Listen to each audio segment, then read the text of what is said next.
Hey, welcome to the Daily Drive. My name is Mike Bro, and we are here Monday through Friday trying to stick a little hope, a little faith, a little joy, a little courage, a little truth in our hearts. And man, I am so grateful for all of you who listen. I pray for you every day. And we have been binge watching a series together called Esther. And it's not Netflix, Prime, or Apple TV original. It's from the Old Testament of the Bible. And one of the coolest, most inspiring stories you'll ever hear. If you missed any of it, please go back, take a listen. It is such a great story with intrigue and unexpected outcomes and incredible heroes. And today we wrap it up with the final episode, episode 8, Undercover Boss. On the same day that the evil Haman meets his demise, the king gives Esther all of Haman's estate, and Esther places Mordecai over it.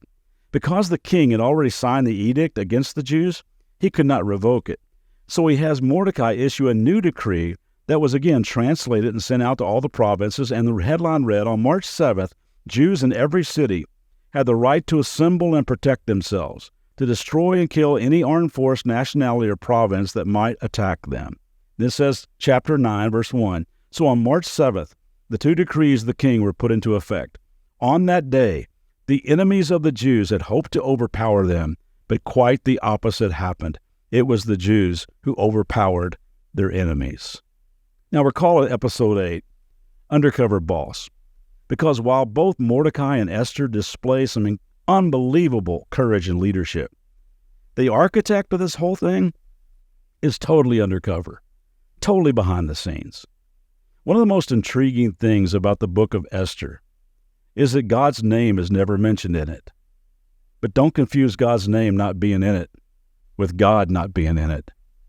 He is all over this story. Just like with every great drama, behind the scenes there's a writer, a producer, a director who knows every scene, is involved in every line, sees every angle, is in complete control of the story. And listen to me, Spielberg, Scorsese, Spike Lee, Ron Howard, J.J. Abrams, they got nothing on our God. I mean, could it just so happen that Vashti is banished at the very time when Esther is the right age to be picked for tryouts? I mean, could it just so happen that out of all the thousands of beautiful women coming to the king for 4 years, that Esther, the orphan Jewish girl, is chosen?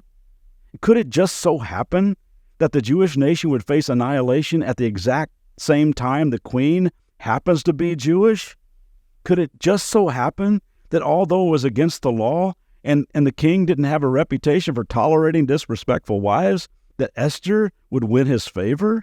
Could it just so happen that while a plot is being carried out to kill Mordecai, the king has a sleepless night and his bedtime story is about the day Mordecai saved his life? Could it just so happen that the gallows for Haman were already built by none other than his egotistical self? Could it just so happen that all of this would take place at a time when the Jewish community was scattered and displaced, but they would come together and become strong again?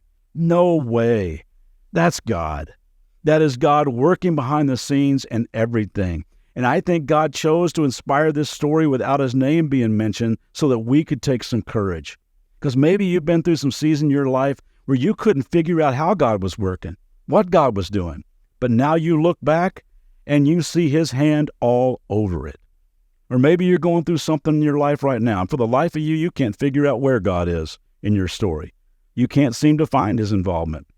I think he gave us the story of Esther so that we would know that even when we can't see him on the page, he is there.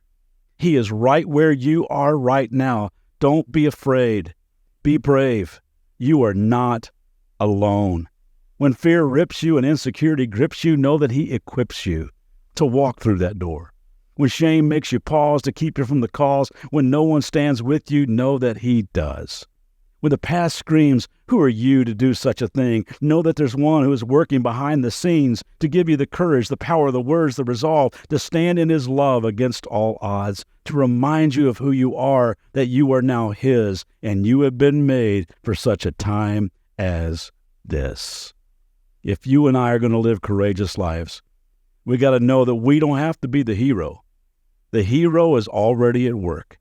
We just have to be willing to trust him, follow him, and say yes to the role he's asking us to play. So say yes to him today. What might he do through you today if you do? See you back tomorrow.